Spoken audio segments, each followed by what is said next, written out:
We will camp here tonight and proceed through the main gate tomorrow after breaking fast," she told the Marshal and his men. "But my Lady Duchess, will you not be more comfortable within the city walls tonight?" The Marshal's tone rang false. It was unlike him, a man used to barking out orders instead of coaxing recalcitrant counterparties. Anne sensed he was dissembling. "Men of Brittany, you see your sovereign before you. Will you shame yourselves by dragging her against her will under cover of darkness into the city she and your ancestral rulers have made into Europe's most glorious port?" She might be exaggerating slightly, but she would guess that most of the Marshal's men were native Nantians, whose chests would swell to hear their city described so glowingly. Likewise, they would quake in their boots to lay a hand on a sovereign who had been consecrated by a priest, authorized by God himself to rule over them. It would be sacrilege.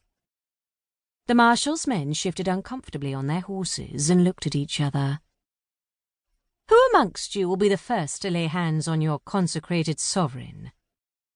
Anne's voice rang out like a bell. She had had occasion to use it with authority just months earlier in Rennes, when she had challenged the entire assembly of the Estates General to answer who among them would marry off their daughter to a man 4 times her age. That particular speech had resulted in shutting down talk once and for all of her accepting the wretched old Alain d'Albret's marriage suit. How good it had felt to raise her voice in commanding tones that day.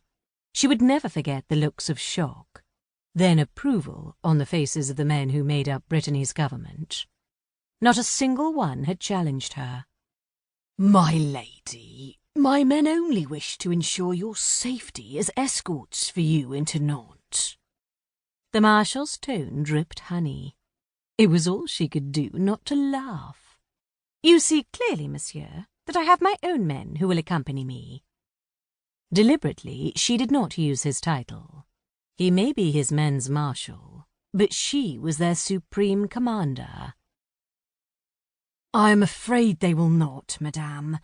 They will remain here, and we will accompany you."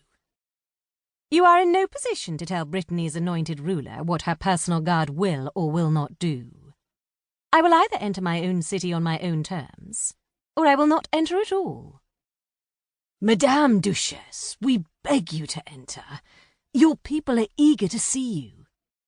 "On the terms I have stated, or not at all?" If he thought he would seduce her with words to puff her pride, he was singing to the wind. She was as eager to see her people as they were to see her, but in nothing less than a public entrance with all due pomp and ceremony. Otherwise, her subjects would get the wrong idea, thinking Narrator was in charge instead of her. But, madame," the Marshal stammered.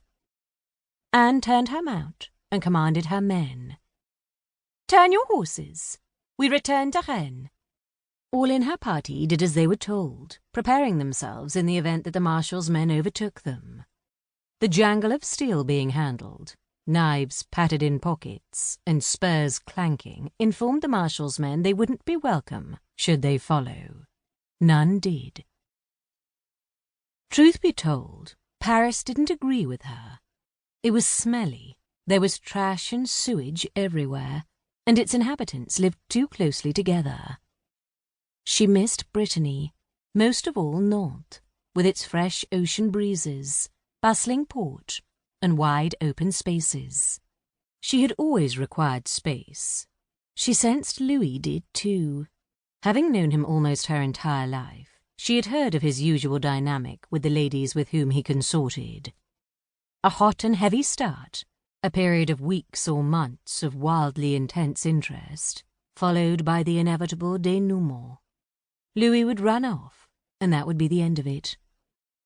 Two could play that game. Entice, then deny, her father had frequently advised.